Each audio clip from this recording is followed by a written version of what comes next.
Okay, welcome to Heart of America's March program.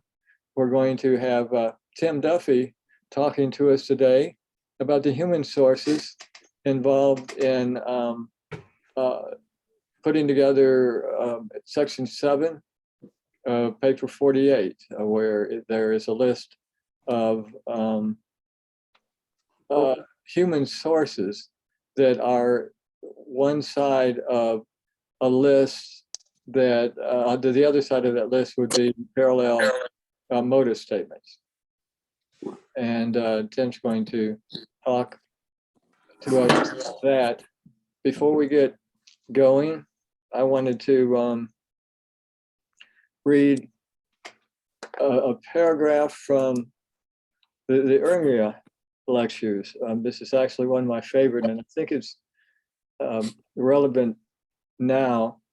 I have to confess that listening to the news these days, I kind of have this daydream about Ukrainian forces in small units outmaneuvering Russian troops and inflicting heavy casualties on them. And then I pray for forgiveness. I can't. I'm just sorry. It's so difficult. But what I'm going to read is a paragraph from the section on political sovereignty. It's the second paragraph in this section. The first paragraph is actually the second caveat that we are given on the Urantia lectures. The first one, of course, is that famous one where we learn about the philosophical fist fight between the angels of the churches and the angels of progress over whether or not to even include anything in the Urantia book and in the papers about the Urantia lectures. And that was settled by the Melchizedek in charge of the Revelation Commission by appointing 3 midwayers to write something, and then he edited what they wrote. And so we first read section 4 on what is essentially religious sovereignty. And then we move into political sovereignty, and we get another caveat about how the political situation during the time of Jesus is so different from our world today that they had to depart more widely, quote, from the substance of the master's teachings concerning political sovereignty. And so the second paragraph is this: war on Urantia will never end so long as nations cling to the elusive notions of unlimited national sovereignty. There are only 2 levels of relative sovereignty on an inhabited world: the spiritual free will of the individual mortal and the collective sovereignty of mankind as a whole. Between the level of the individual human being and the level of the total of mankind, all groupings and associations are relative, transitory, and of value only insofar as they enhance the welfare, well-being, and progress of the individual and the planetary grand total, man and mankind. Okay, I'm going to now make you, Tim, the host, and let you introduce yourself and take over. Thanks, Dwayne, and thanks to all of you for inviting me to join your group and talk to you a little bit. I know some of you. I've probably seen some others of you in different places, but I don't know everybody. So nice to meet you. I live in Lake Forest, Illinois. I'm a retired, mostly retired lawyer. I've been reading the book since the mid '80s, but it was only really in the last 2 or 3 years that I've got involved with any study groups or met other people other than the one person who introduced me to the book and another friend who I would read it with. But in those last couple of years, I've become quite involved in the First Society and their activities, in the fellowship, serving on their education committee, and also after taking several classes at the Urantia Book Internet School sponsored by the foundation, and working with them. I'm actually the co-director of that school now as well. And I've really, just personally in the last couple of years, really enjoyed getting to meet people. I had about 6 months of meeting them in person, and then we started to do it this way. But it does have its minuses, but it has its pluses too. We might not all be in the same room if we were committed to physical meetings. So it's nice to meet you. I'm going to, as Dwayne said, the broader topic I understand that you folks have looked at or are looking at is human sources of the Urantia book. And I'm going to talk about one, probably the most famous place of where there are human sources for the Urantia book. And in fact, it's maybe the only place, one of the few places that they actually tell us they're quoting human sources. I mean, we know they're using human sources throughout. They tell us that. There's a lot of quotes that are obviously from the Bible, and there's references to other material, but here they specifically say, these are things we picked up from human sources and are using in this way. So it's actually related, not as so much as a revelation to which they tried to find a human words to use. It literally is human words they wanted to repeat. So it's maybe not surprising that we found the source, or we have found at least the source for most of these statements. But let me back up a little bit. I'm going to put up on the screen here. Oh, sorry, I thought I had this open. Let me. Why isn't that showing up for me? Oh, here we go. Okay. Can you all see that? Is it relatively easy to read, or I can give you citations to the book if you want to follow along, but sometimes it's easier in a situation like this to follow on the screen. By the way, I'm probably going to just talk to you for a while, but I will leave. So, I would like to have a discussion and hear your questions and thoughts about this. So we will try to make time for that. So we're going to be focusing on paper 48, section 7, which is entitled Morontia Mota. And it gives us some insight into what mota is. But before we actually get to looking at section 7 of paper 48, there's some other quotations that more generally tell us about mota. So I thought I would just review some of those. This one is from the same paper, 48, the prior section, section 6. It's paragraph 28.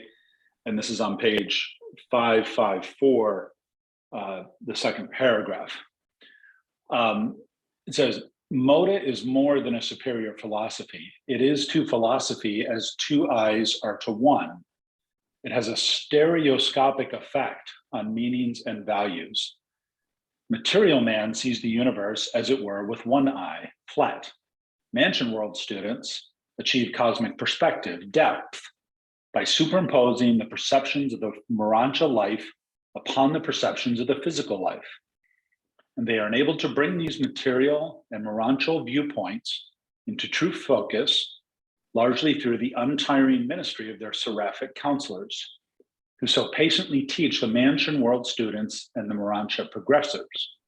Many of the teaching counselors of the Supreme Order of Seraphim begin their careers as advisors of the newly liberated souls of the mortals of time.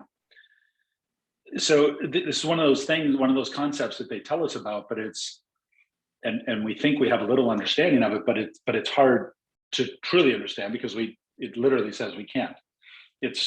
We know that the morontia level is a whole another level of experience and being than the material one, and this is the philosophy that goes along with it, the insights that we get or are able to achieve when we are in that other level, when we have access to that other level. A few more quotes about what mota is and what it does. This next one is from paper 102, just a little hint in here, section 3, paragraph 5, and this is on page 1122, third paragraph. Science, knowledge, leads to fact consciousness. Religion, experience, leads to value consciousness. Philosophy, wisdom, leads to coordinate consciousness. Revelation, the substitute for morontia mota, leads to the consciousness of true reality. With the rest of it, the important part there is they're equating revelation, or they're telling us revelation is a substitute for morontia mota. This, whatever mota is, this way of looking at things, this perception, this other level of thinking about things that we can't access now directly because we're not morontial. We don't have direct access to the morontia experience. Revelation is substituting for that. So the things that are truly unique to revelation are serving that purpose for us now before we can access or experience that level directly. In the next paper, 103, a couple more quotes from, these are all in section 6 of paper 103. Reason is the understanding technique of the sciences. Faith is the insight technique of religion. Mota is the technique of the morontia level. Mota is super material reality sensitivity, which is beginning to compensate incomplete growth, having for its substance, knowledge, reason, and for its essence, faith, insight. Mota is a super philosophical reconciliation of divergent reality perception, which is non-attainable by material personalities. It is predicated in part on the experience of having survived the material life of the flesh. So not only is this something we can't really wrap our minds around on this level, even if it could somehow be displayed to us, it's being able to understand it has something to do with having survived the material life. Just super interesting to think that that there exists this other level. And then again, the link between revelation and mota. Revelation is evolutionary man's only hope of bridging the morontia gulf. Faith and reason, unaided by mota, cannot conceive and construct a logical universe. Without the insight of mota, mortal man cannot discern goodness, love, and truth in the phenomenon of the material world. The highest attainable philosophy of mortal man must be logically based on the reason of science, the faith of religion, and the truth insight afforded by revelation. By this union, man can compensate somewhat for his failure to develop an adequate metaphysics and for his inability to comprehend the mota of morontia. Now remember, revelation isn't only epical revelation or only the Urantia book, it can also be on a personal level. Obviously we have our thought adjusters, we have the spirit of truth. So there's, well, we're not limiting this, the word revelation to the book or anything like it. But it's those seeds of higher truth that come to us from something like the Urantia book, something like our own personal religious experience that are obviously helping build our souls, which are going to survive on the morontia level and have a direct access to that, those meanings and those values that we can't get now without some help, either from the mystery monitor or from things like the Urantia book. So with that background, as a sort of refresher as to what mota is, let's look at section 7 of paper 48. And I'm going to kind of divide this into two parts. One is the discussion paragraphs, of which there's only 3, and then there's the list of the famous list of statements. So let's just set the stage, if you will, and kind of go slowly through these explanatory paragraphs, because these statements are so they're so beautiful, and so many people like them, and I'm sure there's one or more that speaks to each of us, we tend to jump right to that and we get into them. But put those aside for a second. Let's remember what exactly these statements are, at least what they're telling us they are. So the section says, the lower planes of morontia mota join directly with the higher levels of human philosophy. On the first mansion world, it is a practice to teach the less advanced students by the parallel technique. That is, in one column are presented the more simple concepts of mota meanings, and in the opposite column, citation is made to analogous statements of mortal philosophy. So there's the bulletin board or the whiteboard or the paper or whatever they're using. And on one side is a statement of human mortal philosophy. And on the other side is the analogous statement, a simple statement of mota. And that's how they're teaching the, quote, less advanced students of this connection, of this bridge, of where the highest material philosophy meets the lowest morontia mota. And the second paragraph here just describes the setting. It just paints a picture. The author, and I believe this is this is an archangel of Nebadon. Not long since, while executing an assignment on the first mansion world of Satania, I had occasion to observe this method of teaching. And though I may not undertake to present the mota content of the lesson, I am permitted to record the 28 statements of human philosophy which this morontia instructor was utilizing as instructive material designed to assist these new mansion world sojourners in their early efforts to grasp the significance and meaning of mota. These illustrations of human philosophy were, and then we get the list, and then at the end, the archangel writes, such is the work of the beginners on the first mansion world, while the more advanced pupils on the latter worlds are mastering the higher levels of cosmic insight and morontia mota.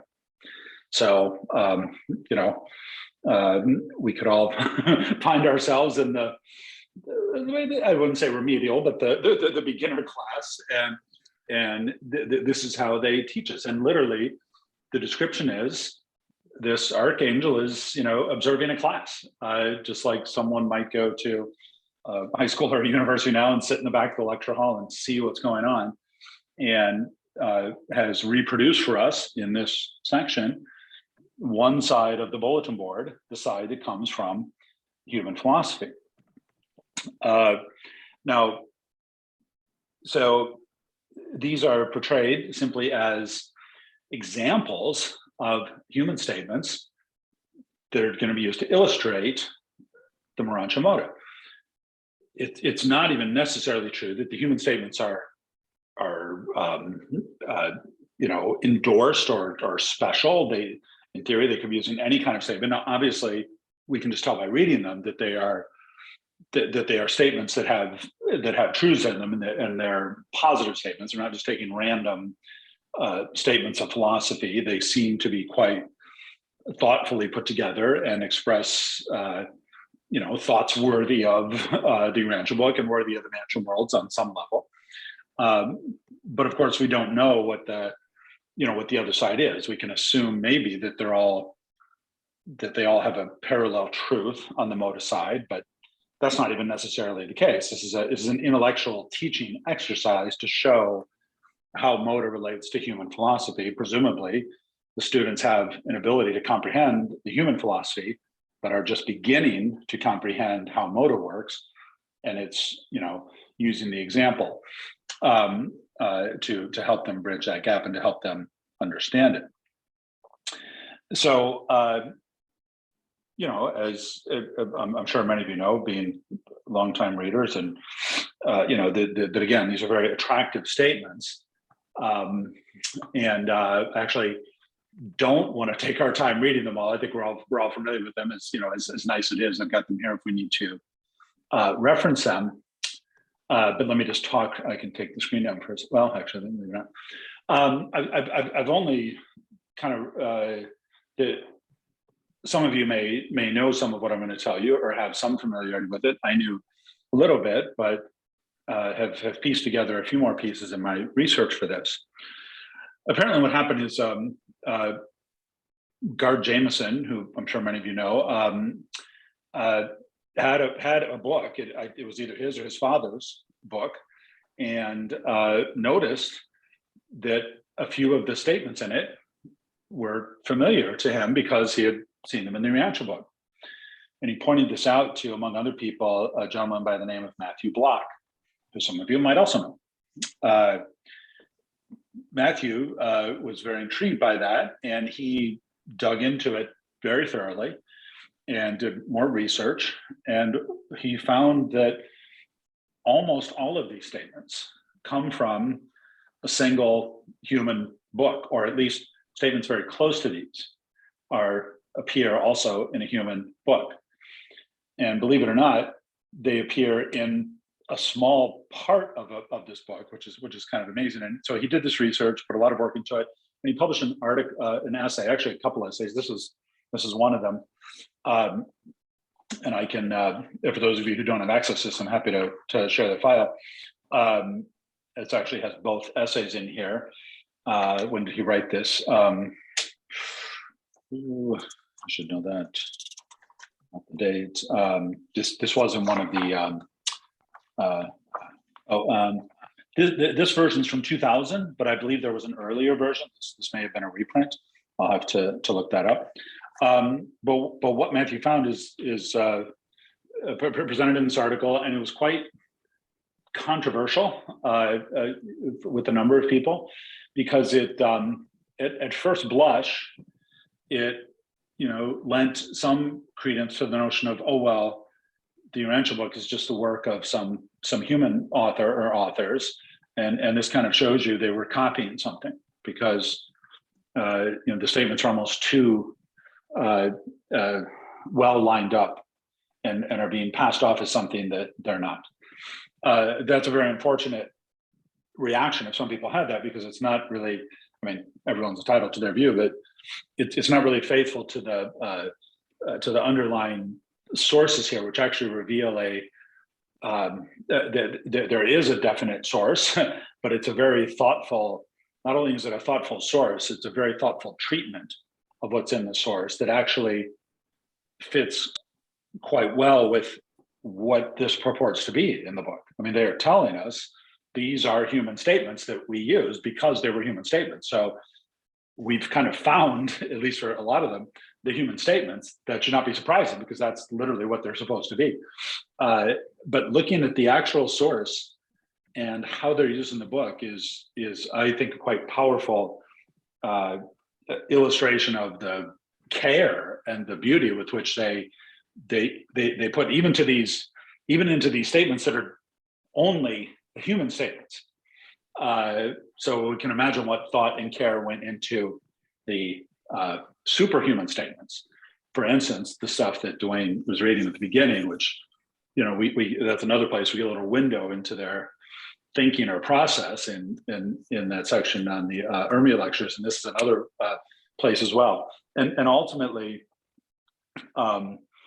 it's instructive for how the book as a whole and how the revelators used human thought and made use of human thought in the Revelation. It's quite interesting. Now, Matthew's essay is as thorough and as nice as it is, and it really was pioneering work. And he's since gone on to collect dozens, if not hundreds, of other places in the book that have apparent parallels in human sources. This was kind of I want to say the easiest and the obvious, because they're short little statements, and they're you don't have to hunt for them. And now he did this pre-internet, so he's to be commended for it. But this was kind of an obvious place, and he's done even more work on that. And I believe all his stuff is online and accessible. It's quite interesting. His essay was sort of so as groundbreaking as it was so concerned with just establishing that this link, that I think one of the things that doesn't actually come through from it is an appreciation of this source book. It's more than just a book that happened to have these statements. It's quite an interesting book in itself. And that book, that source book, it's called the New Dictionary of Thoughts, and it's been through several editions.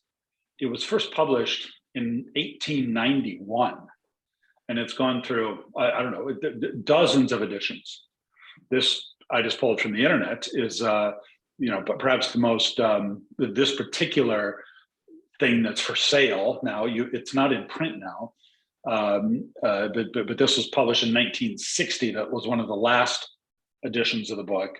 And then you can see that the publisher reissued it as the world's greatest quotations in 2004. It's kind of like, I'm sure a lot of you are familiar with Bartlett's quotations. It's a book that's just full of quotations. And down at 533 Diversity, there's in the library that they've assembled there's about 8 different copies or editions of the book, the earliest from sometime in the 20s on into the 60s of this book. And each one it's a substantial book. It's like, I don't know if it says the pages here, but it's like 500 or 600 pages. And I'm going to show you some pages, and it's tiny writing, and it's just hundreds and hundreds of these statements of statements, quotations. So it's not just a book that, somebody picked these out of. It is a quite a curated collection, and it's the kind of book that you can imagine an author or a academic or just somebody who's kind of well read in the early part of the century having on their bookcase as a reference, to find quotations on things. Even more interesting is this. The first editor was this gentleman by the name of Tryon Edwards, and his background is quite interesting as well. This is just a little blurb from the internet as well. Tryon Edwards was an American theologian, best known for compiling the New Dictionary of Thoughts, a book of quotations. He published the works of Jonathan Edwards the Younger in 1842. He also compiled and published the 16 sermons of his great-great-grandfather, Jonathan Edwards, on 1 Corinthians 13, the love chapter, entitling the book Charity and Its Fruits, Christian Love as Manifest in the Heart and Life, which thought by some to be the most thorough analysis of the text of 1 Corinthians 13 ever written. He was a minister of the Second Congregational Church in New London, Connecticut from 1845 to 1857, after having served in Rochester, New York. So this gentleman was not a random author or publisher. He was one of the, he was an extremely well-respected theologian and minister of his time. And he put this, although this does not purport to be a religious book, many of the quotations certainly have a religious or spiritual bent. And you can tell from I believe the book itself and from the collection that they are, and now again, this went through several iterations, and other people obviously added other quotations. So you have your famous quotes mixed in there that we all know, but you also have just a lot of quality statements that are attributed to people that you don't recognize immediately who they are. But you can tell that the purpose of this collection is to be enlightening, is to be uplifting, is to be spiritual, is to be overtly Christian as well.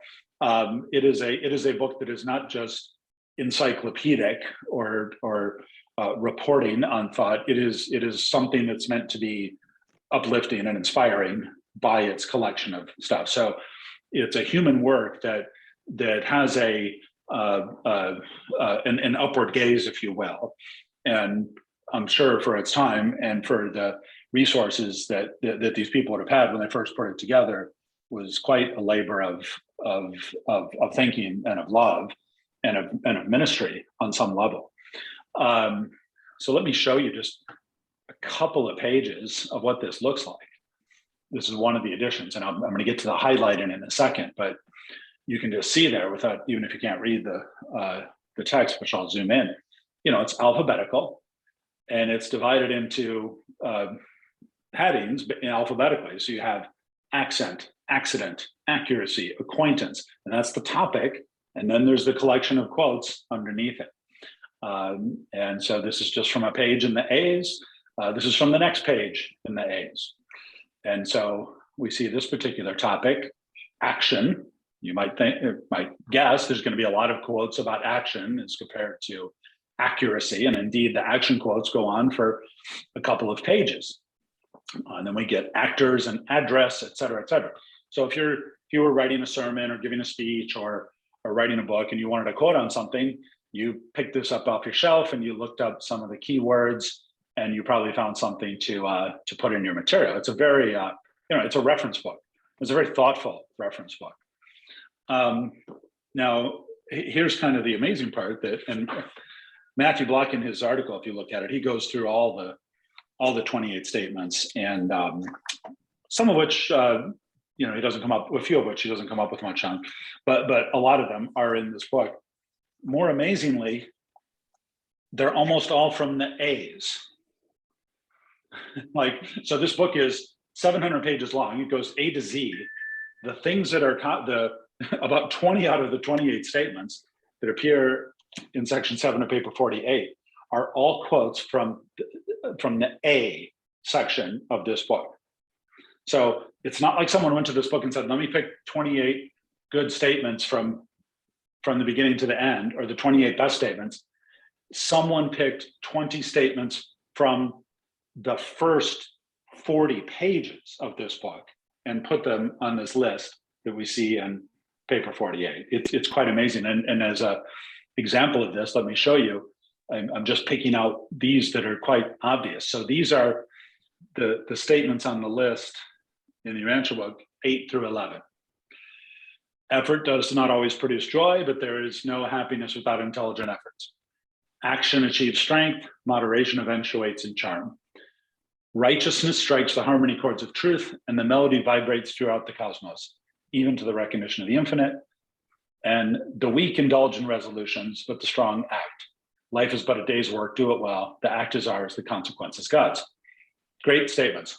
All of these are from those 3 pages that I just showed you that appear in order in this, right next to each other, in this very large book full of hundreds and hundreds of quotations. And these are the ones that I've highlighted on here, and I will zoom this in a little bit so you can see it. Now, some of these are put together to get us to the Urantia Book version. So we see here under action, action does not always bring happiness, but there is no happiness without action.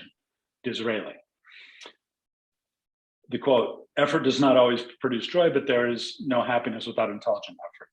Not exact words, but quite the similar sentiment.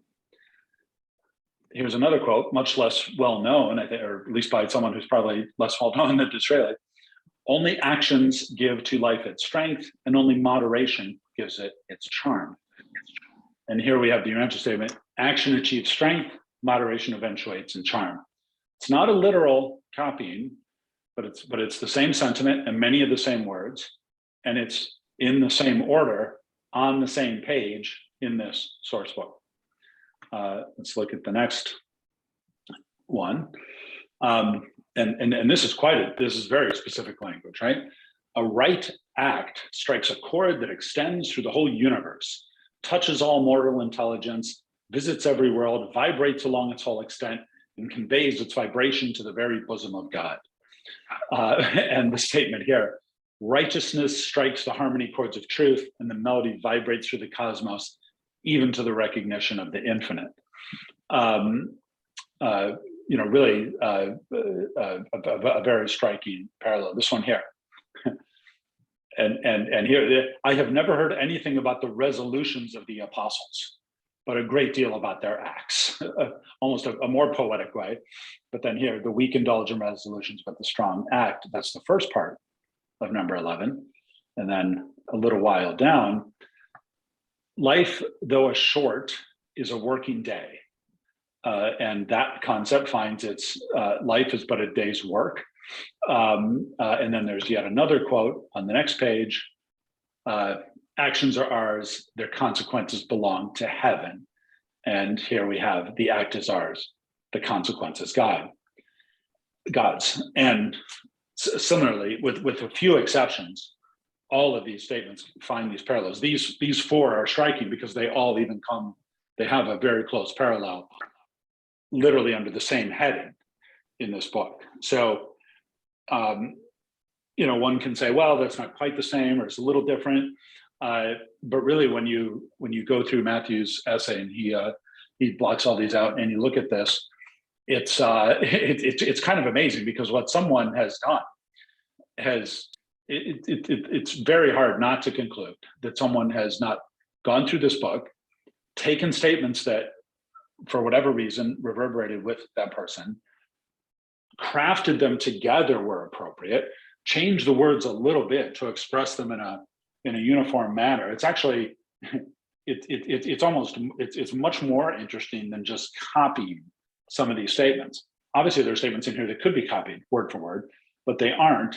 But it's very clear that they're parallel. And so someone has really worked with this material to produce this list of 28 things. And another thing that's quite interesting, what about all the things that they didn't? I mean, why did they pick these quotes and not the other ones in between? None of these are what I'd call, low in their reach. It's not like there's bawdy jokes mixed in here or something. But when if you had to pick ones in this action section that had a little bit more of a moral, spiritual kind of almost more universal type statements, these are the ones. And going through these different things, there's a consistency, and not that some of the other ones couldn't have been used as well, but there is a consistency to the type of statement that's taken out of here versus what's not. And I think it's quite telling that this was done with a certain purpose. It's hard, I can't really put a word on it, but it's a consistency of presentation that ends up in the Urantia book that is more consistent and more even and more pithy than what appears in the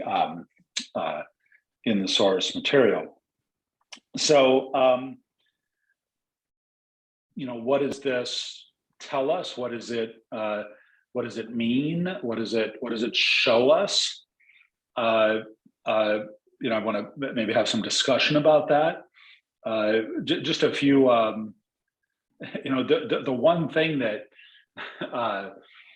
really kind of sticks with you is, well,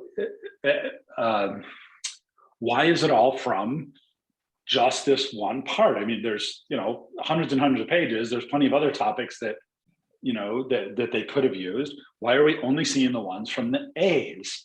It's almost like somebody started to use this book and then just said, well, I don't need to go beyond page 40, even though there's more pages.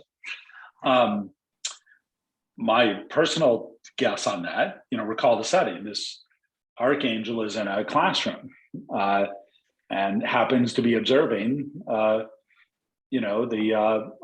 students and the teacher. And my personal guess is that this class, goes on for several sessions. I don't know if they go every day or whatever, but it probably takes a while. And this just happens to be the session that he sat on was like the first day, and they're started at the A's. And tomorrow it's going to get more A's and into the B's, and there's 50 days of class or 100 days of class, and they're going to use more and more statements from this book.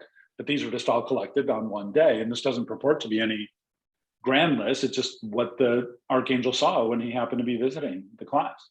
So it's really quite amazing. Now, think about who put that list together. Was it the teacher? Was it the Mansion World teacher who put it together? By looking at, and where did they get the information from? Did he get it from looking at the New Dictionary of Thought? Maybe he got it from Tyrone Edwards, who's on the Mansion Worlds. Maybe he got it from the authors who made those statements. Then they happen to be collected in this book. It's quite amazing when you stop to think, what is the literal way some morontia teacher put these, well, if in fact it was the teacher, maybe it was somebody else who gave them the curriculum, who put together these statements for use. Did they literally look at the book? Did they talk to humans? Did maybe in fact the humans on their way up, maybe that's one of the things they were asked to do. Hey, can you put together some good thoughts? And somebody said, oh, I used to have this book on my shelf. It was great. It's called The New Dictionary of Thought. And here are the cool things, some of the things I remember from it, you know? So it's really just amazing to think how this stuff got from this book printed in the late 1800s into the mind of some super material creature, onto the paper or the blackboard of the morontia school, then to the archangel who happened to be passing through that day, and then also was charged with writing the section in the Urantia book, and then comes back to us. Really just almost a Rube Goldberg kind of a route for this thing. And think about, and this is the easy part, this is human statements that they are just using human statements. Think about all the human statements that they are using that we don't know the source of, but it's super important to them. In fact, arguably necessary to find a human statement so they know that what they're writing to us is something that we're going to understand, that is a natural expression, except when they have to resort to, pure revelation. So it's like finding out how your computer really works, and it's really cool, but it's only really the simplest part of your computer that you understand, almost, I think, in looking at that list. So I've been talking for a long time. Hopefully it was somewhat interesting, but I'd love to hear people's reactions or questions or their own thoughts or anything else, and we can talk about it a bit. If anybody wants to raise their hand, either on the, there you go, Ted. So I'm going to do a little speculation. First of all, it would have seemed that this class would contain a lot of students from Urantia, maybe exclusively, because I can't see, I think they would want to use the philosophy, of that time for the students, Right. Not mix it up between planets. And so perhaps this class was those survivors from, we'll say, the 1800s, who were familiar, some of them familiar with the works and some of them not, who, was attending this class. Yeah, right. That makes sense. They'd want to present, and maybe even English speakers. I mean, the book's in English. I don't know if it's translated. So, Yeah. Who knows? Yeah. And other languages, other cultures, other planets might have similar collections of material that they can relate to. Or maybe the translations we see are kind of, it's put in universalese and these kind of statements parallel somebody else's too. It's interesting to think about. Clint? Yes, thanks for taking my call. My question, I hope this isn't too tangential, but it's something that has been on my mind for weeks now. It's related to the presentation that Barb and I are putting together for First Society on April 3, be there or be square. There's the email address, if you get an invitation. And the question is, now, the statements from this encyclopedia, this New Dictionary of Thought, were not taken in all cases word for word, and so required a little bit of tweaking and so forth, which suggests to me that maybe the author had to, or the authors needed to consult a human or a Urantia-based dictionary from time to time, just to make sure those words that they are inserting in there have the right meaning and so forth. In your studies to date, have you had any thoughts about what source dictionary or dictionaries the authors of the Urantia book might have consulted? Yeah, that's very interesting. I've wondered, is someone who is tasked with doing this kind of work, do they in effect learn English, and do they speak and read it, and therefore can either look at these sources or talk to someone about them, and as someone who learns a second language, or maybe it was even their native language, or at least for some of the beings, right, the ones that aren't created, or natural intervention. And they say we remember, so we should still be able to read and write and speak our languages from here.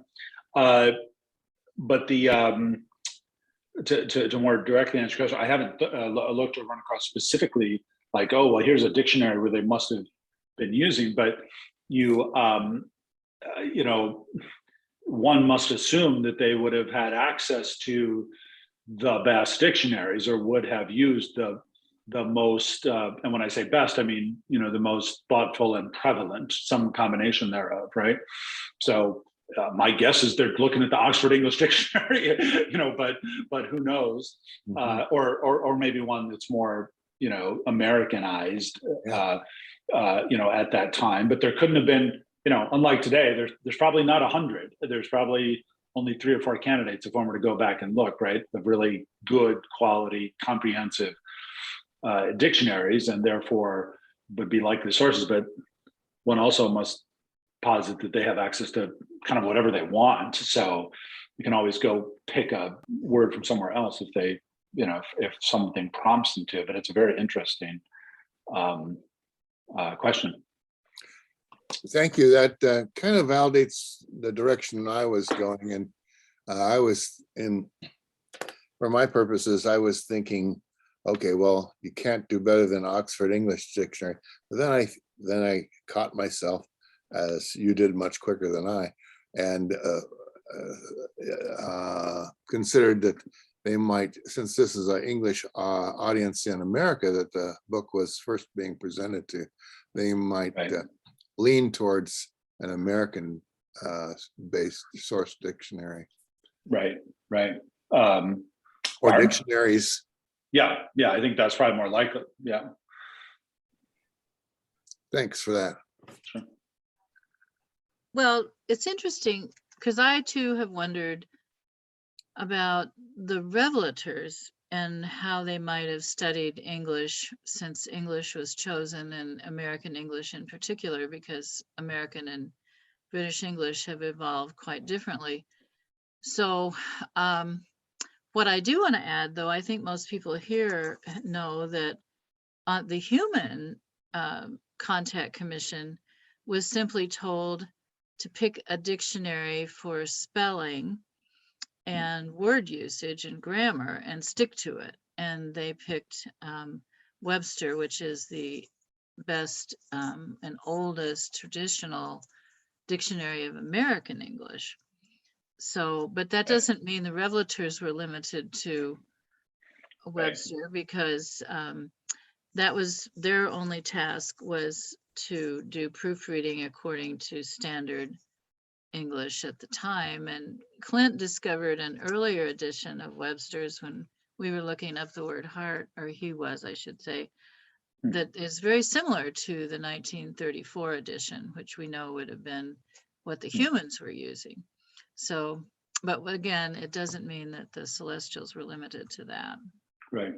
There are several old dictionaries down at the foundation as well in the library, and I'm sure that might be one of them. I mean, obviously the one they used is probably there, but some earlier ones as well too. That would be my guess, right? Oh, yeah, it's quite. Well, I discovered something else when I was studying more about the system headquarters of Satania. Sometimes we don't really realize that even divine counselors are assigned to the Satania level. And I wonder sometimes if even those paradise beings learn some of our languages, if it comes to pass that it would be a good idea. So, Right. Yeah, you would think the divine counselor that wrote the papers 1 through 5 must know English pretty well. And so, if you can imagine having your thoughts in, modern day English and having to translate them into primitive caveman pictures and put them on a wall somewhere, right? And I think the fact that they present a little bit to stimulate our thinking about all these matters helps us make us more human and them more real to us. In other words, it's really hard for folks to even relate to the authors of the papers as real. since we haven't met them in a certain way, and it's hard, but it Yeah. keeps everything straight. This sort of things really stimulates your thinking about it all. Well, that's a good point. And, there's only a few places in the book where you kind of get a little picture of what they're actually doing. Like the part where they talk about, well, I'm in the room right now and I really can't see the wall, but this so-and-so is helping me. And, this, and here too. Recently, I happened to stop by the classroom. Like, that's a very personal statement. And there's only a few places in the book where we get that insight into what their daily life is like. And the other interesting thing, and it happens in this paper a lot on the morontia, because and I think the most startling example is in section 6, right before this, where they repeat the Psalm 23, the original version, so to speak, of Psalm 23 that was spoken to or revealed to David. And there's absolutely no reason to put that in so the section is talking about the seraphim and the teachers and what they do and what they're responsible for. And then this is just an example of something they did. It doesn't advance the narrative of what the information they're conveying, but it gives this beautiful, very super interesting to us example of something that, the book literally stops and says, yeah, just like, by the way, when this happened, and we get this insight into Psalm 23. And what's the most amazing thing about it is the human version is actually kind of better. So it's one of the few places that, we sort of, or David or whoever, took it and actually put it in a, or at least speaks to us in a way, because, we know it because it's a place in our history and tradition. And a little bit, this list is the same thing. You could describe what mota is. You can describe what the teachers do. You can say they take high concepts of philosophy and they put the other side and they try to parallel it, blah, blah, blah, blah, blah. You can explain all that fine. There's no, the putting the list in here is really quite random. They're not telling us the mota. They're not telling us anything we don't know. We know, look before you leap or whatever these statements are, that's not revelation. That's not new. So the only reason it's here is to provide some of that verisimilitude really to the revelation. It's just a detail you wouldn't make up. It's like talking about what someone was wearing. If you're a good author, you set the scene, right? This is parallel to that. And it's and to your point, it's an insight into not just the activity that's being described here, which is kind of prosaic. Oh, well, we teach people, this new philosophy. It's an insight into how this little window into the whole process of revelation and writing of the book that, almost has no parallels. And it's interesting that Dwayne, read from the Ermi lectures, the same thing in those couple of paragraphs tells us an immense amount, or at least piques our curiosity into, well, boy, if all these different beings are involved in even deciding whether to put something in, let alone writing it and reviewing it and translating it and updating it. It's just an endeavor that almost boggles the mind, and certainly there are parts of it we can't understand. And it's these little windows that we all know, we're preaching to the choir, so to speak, that make the book come alive, right? It's like some of the details you get, even in they're describing the most bureaucratic or weird cosmology thing, there'll be a little statement that just, if you were just writing about the subject of the section, there's no reason to put that in, but it gives us some additional insight.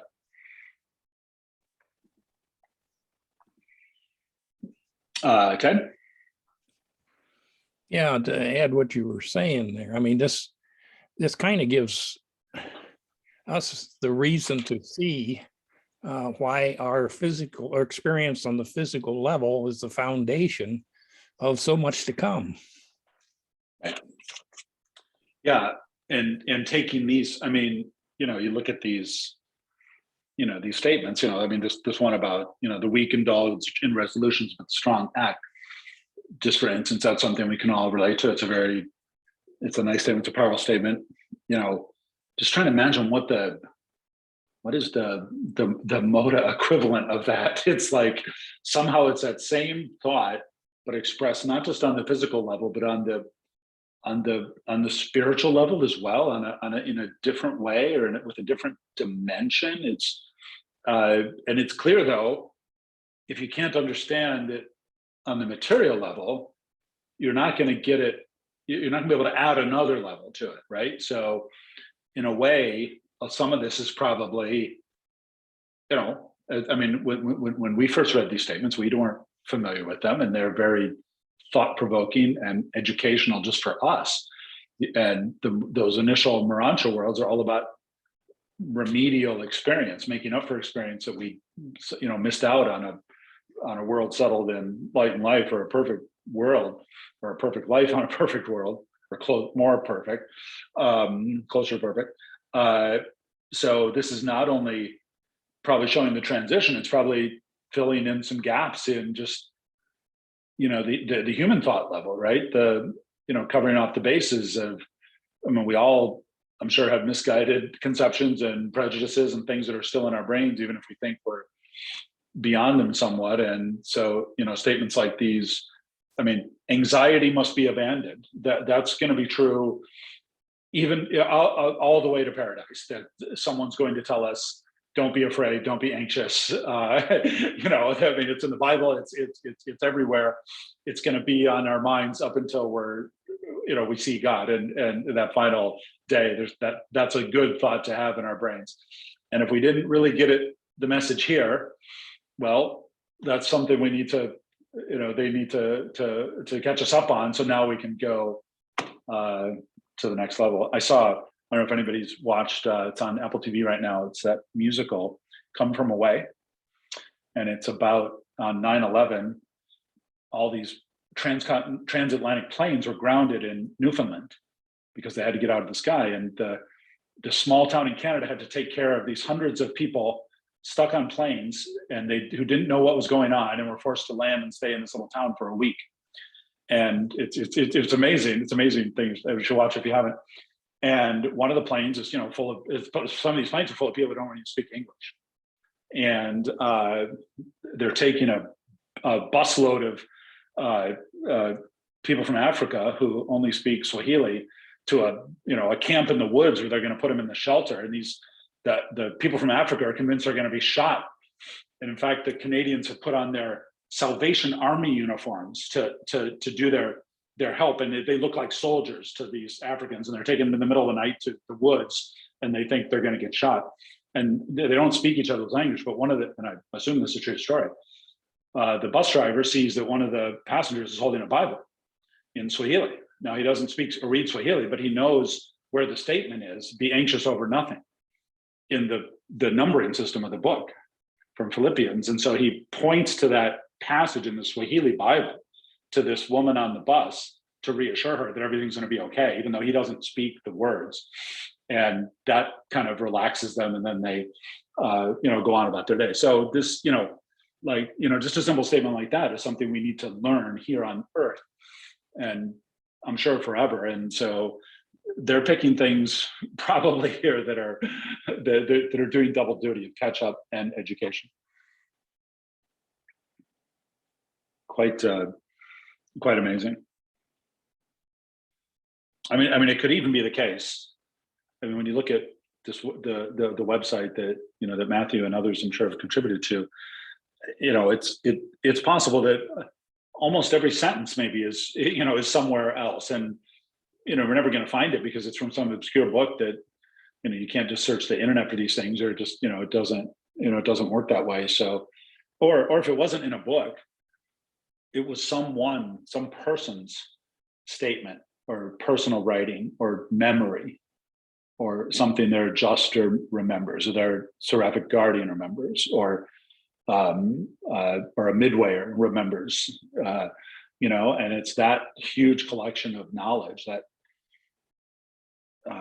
it's almost a culture of ascendancy that these beings must have around our planet, that is the source for these things. And we're the ones who are making these statements, or the individuals in our history we read about from almost 1 million years ago. There, 500,000 years ago, there's great spiritual leaders, right? One of them could have said, been the first one, Amagalantan, or however you say his name, could have been the one to say, don't be anxious for the first time. And that's been preserved and repeated by, people, and now it's here too, right?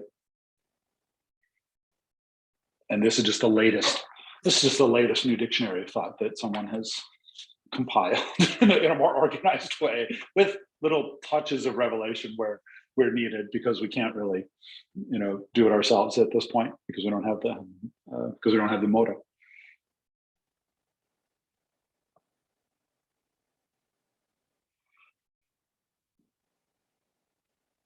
Any other thoughts, questions, comments? Any other part of the book anybody knows about that that they want to talk about the source material? Ted again, and then Roland. So Ted, you're first. Oh, okay. Well, you're being courteous, probably, to Roland.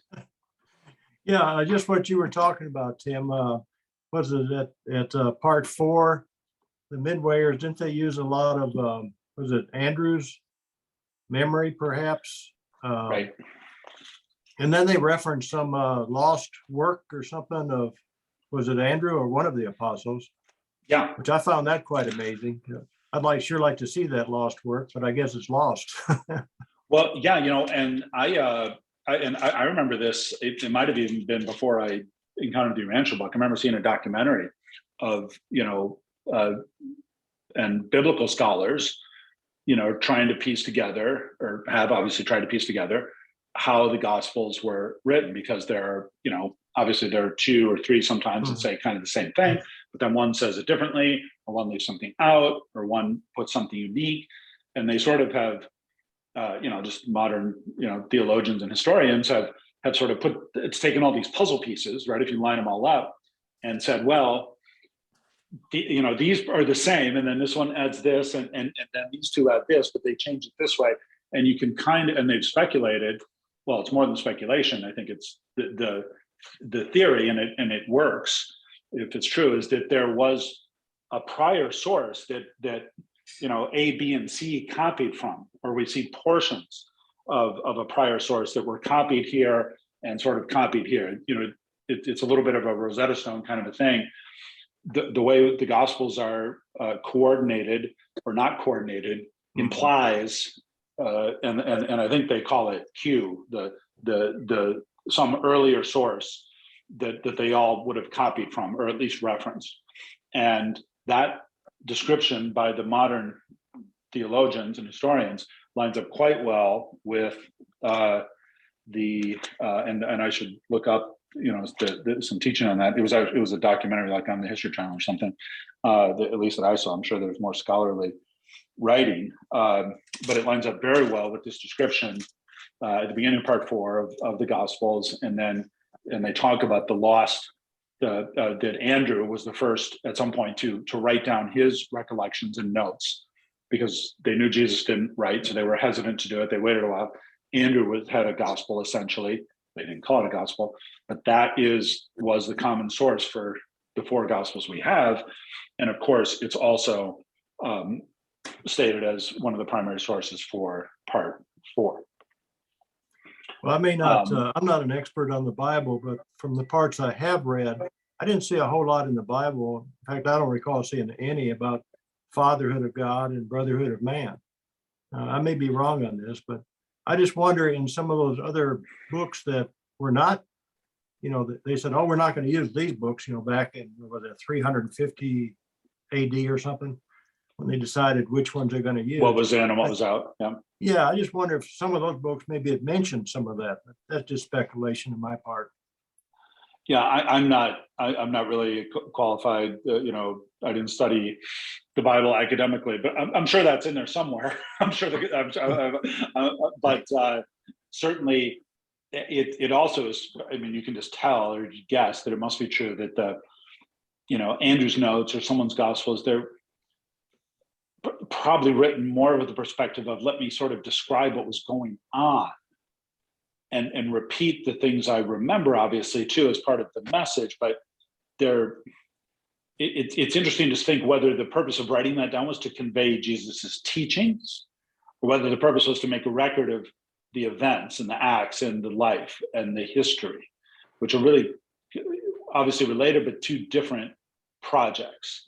And the Urantia Book tells us that one of the mistakes or errors or unfortunate tendencies is to develop a religion about Jesus rather than, of Jesus or what he was thinking. Michael. Yeah, I appreciate this whole discourse. Information is wonderful. And I raised my hand before you got to it, but you got to it. I was going to call it out as the biblical scholars call it the Q source.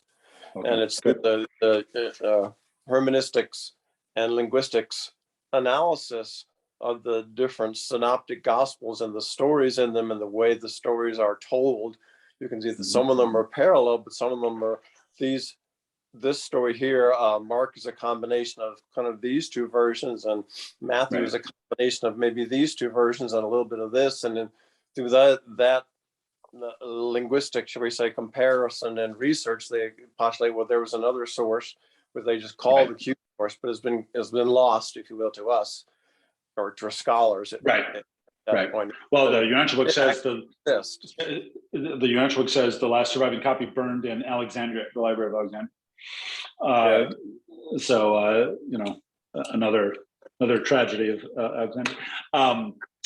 It's interesting too, I think, on part 4 altogether. When you stop and think about the source of it, and we don't really know. There's a possibility, right? So there's Jesus's personalized adjuster, which obviously had access not only to Jesus's human mind and divine mind, but presumably everything, right? And that personalized adjuster can literally speak now and relate events and what it literally saw or experienced and knew. So that's a very broad, that conceivably could be the source for everything in part 4. But we also have specific mention of the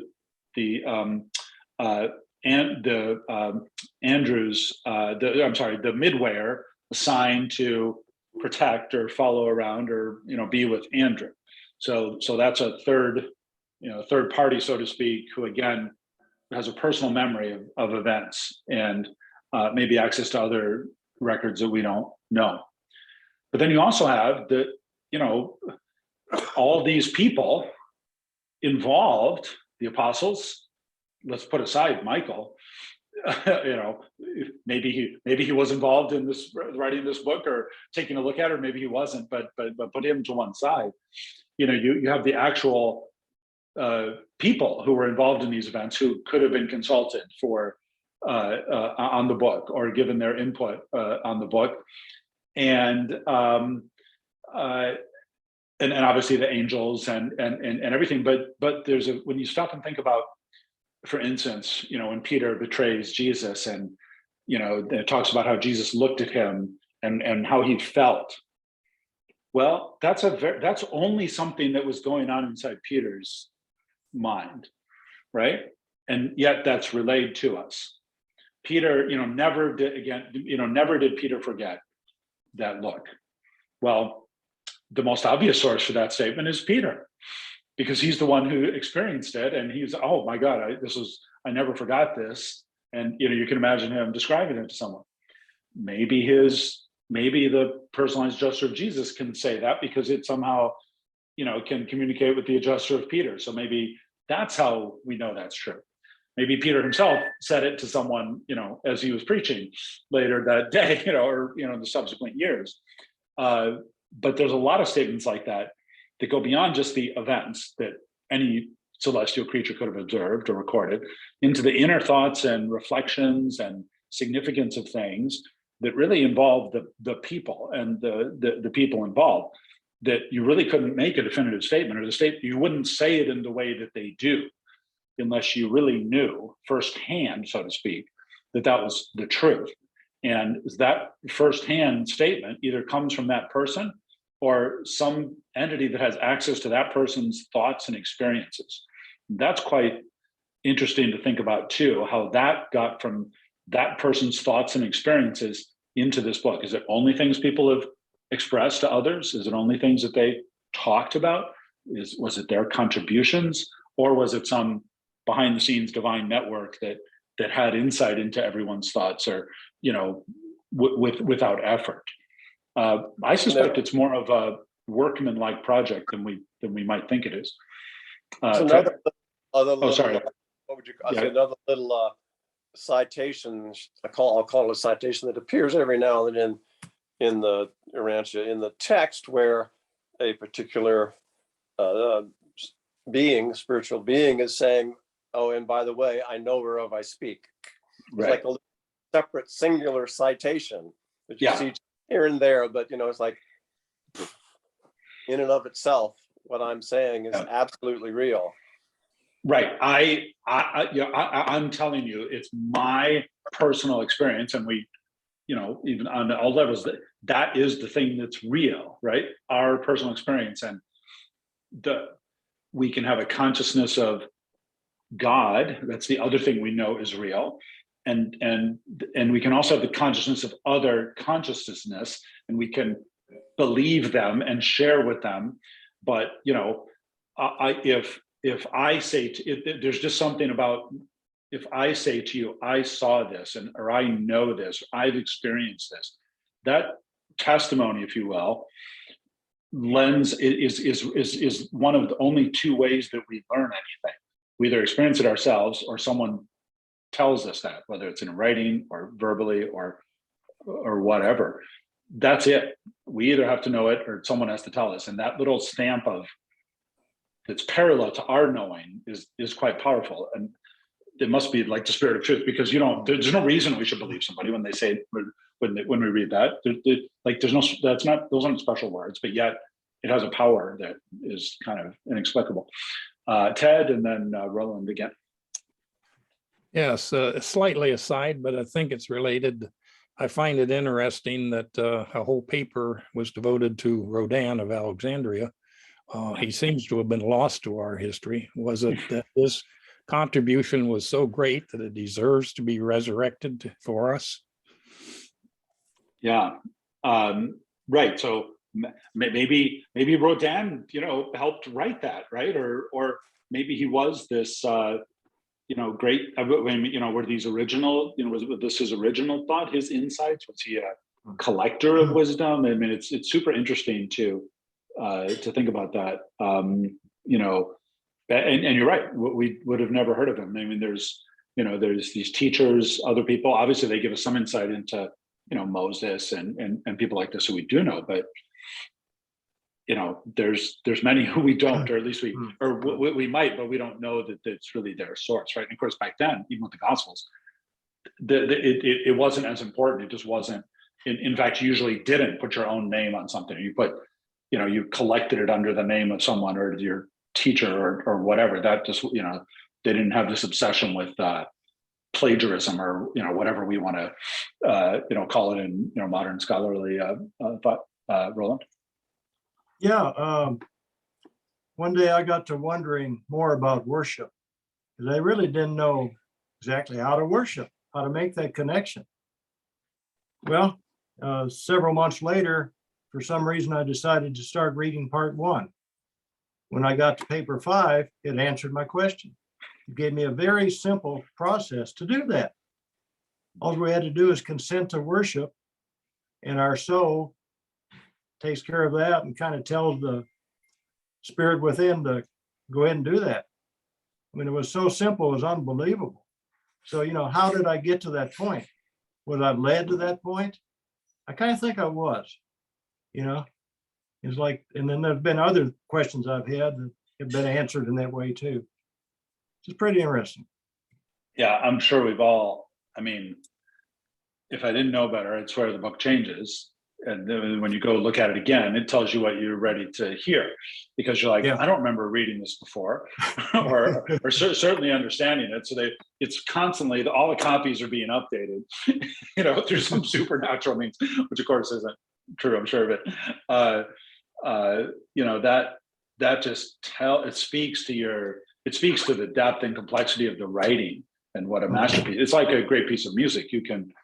The reason you can listen to Beethoven's Fifth Symphony 100 times and not get tired of it over the course of your life, or thousands of times, is because it has the content to keep you interested. And there's always some new first of all, there's always another level you can take. There's always, well, not always, but there's a lot more levels or a lot more appreciation and it rewards study. And maybe some people don't agree, but that's, kind of the definition of a masterpiece or artistic work. And this, just consistently, this book, obviously, I'm sure for all of us, consistently demonstrates that. And even to the point of, some parts are just literally not comprehensible, even those of us who, think we have a grasp of some of these things. Super, super hard. So it's just like, you can see you can see the books on the top shelf and read some of their spines, but you can't really read them yet, but you're going to be able to someday. It's quite a challenge. Okay. Yes, so I guess you're saying the Urantia book is a book of living truth. Yeah, or at least speaks to some kind of truth that's living, and we get that insight into it. Yeah, which was really quite amazing for something that's inanimate. And you think about, and I think it's super interesting. All the prior epical revelations are personal. They're people. It's the planetary prince, the staff. It's Adam, it's Eve, it's Melchizedek, it's Jesus. Those are all people talking to other people, and doing acting with other people, loving other people. And this time, it's a book, and the book is obviously different, but there's also a common link that the book still is a personal expression of the author. None of us know Abraham Lincoln, but we all think we know something of him, and we can sense at least his personality, at least in the part of his personality that he revealed to the public, and in his writings, in his actions. Right? That's somebody that is known to us as a person, and we can recognize him. Let's say. Well, that's the same way that, I mean, some of the papers are more specifically attributed than others. But, we all know, I think, that they have there's obviously a personality to the writing, and they're all attributed to someone. And I think that's super important, even if it's obvious. And even where they say it's the work of as with a little bit of work of a committee and an editor and a process, it's still an author, and that is super important. I mean, why would they stick that on the end of every paper? What difference does it make when rationally it doesn't matter whether it's an arcane, I mean, on one level they didn't have to tell us that. The book could be fine without it, but what does it add to say these sort of random things? We don't really know the difference. It's just like that statement, I know wherever I speak. It confirms speaks to something in us, that it becomes a testimony, it becomes a statement of a being, and that's super important. It reminds us that that's what it is. It's not just a collection of words or something that the creative spirit regurgitated out of the collective consciousness or something like that. It's the work of intelligent, thoughtful, imperfect, for the most part, I'm sure, beings who are trying to convey something, and there's something there's some central tie between that effort and that process and revelation, because that's the way it always is. It doesn't just appear as it's not like the thing in 2001: A Space Odyssey that just comes out of the ground and starts changing things, right? It's an expression of a person, of a personality. Obviously, the first personality was, the whole universe is that way. It's a little microcosm of the whole thing, maybe. Anything else? Well, I think I'm going to bring this to an Oh, end. Julia, I'm sorry, Julia, did you have a? Sorry, I haven't yet learned how to use this hand up feature. There it is. But anyway, you're Oh, recording. that's clapping, this. but that's okay. That's fine. Okay, well, I'm learning. How do I get rid of it? Now I have more than one. Anyway, some people asked me today about the availability of this other than tonight. And since you're recording it, I'm just asking that question. Yes, I will post this on my private YouTube channel, Heart of America YouTube channel, and then I will send out, once I'm done, it may be a couple of days, I will send the link out to everyone on my mailing list, including you, Julia, and Roland, and Ted, who I'm not sure, and I'm curious, I'll probably ask the three of you in just a minute how you found out about this program, but I will make sure you receive the link to this program. It will be on YouTube. It'll probably be private, but I will send you the link. Michael, did you have something else, Julia? Yeah, if you would be so kind, as Tim mentioned, he'd send out a link to those Matthew Block articles. And I don't know if that was already included and I missed it, but if that could get passed along also with the recording, that would be wonderful. Yeah, can I put that in the chat right now? People could download it, but I can obviously, I'll send you a copy and you could post it wherever you post the recording, Dwayne, too. Okay. Well, we started with 11 people, and we had 11 until Clint had to leave for another meeting. So you definitely get an A+, Tim, for that.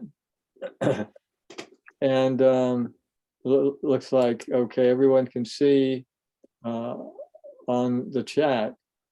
Yeah, you can download that. Anyone can download that right now, I think, if they want to. Yes. I think if you click on it or click on those little dots next to it, you're probably going to get the option to download it. But once the meeting's over, I don't think you'll be able to, at least from here anymore. I zapped over there, Tim, because you said it's all on the internet, and it is all very, very accessible through Matthew Block's website. Yeah. I don't know the name of you, sir, the one who says Heart of America Society under your picture. Yes, I'm Dwayne Johnson. Okay. Not the rock. So I got you asked how we heard about this. I read your piece that was printed in Pervaded Space, very recent issue.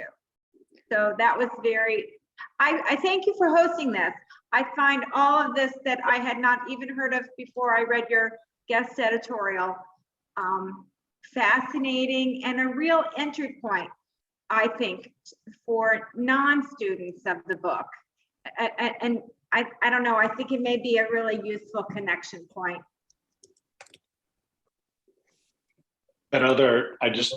Matthew Block's website, it's urantiabooksources.com. So that's easy to remember. And I put a link in there too, and that's got all his teaching and learning and stuff. There's his collections of things. Okay. Well, thank you. Sure. Thank you for coming.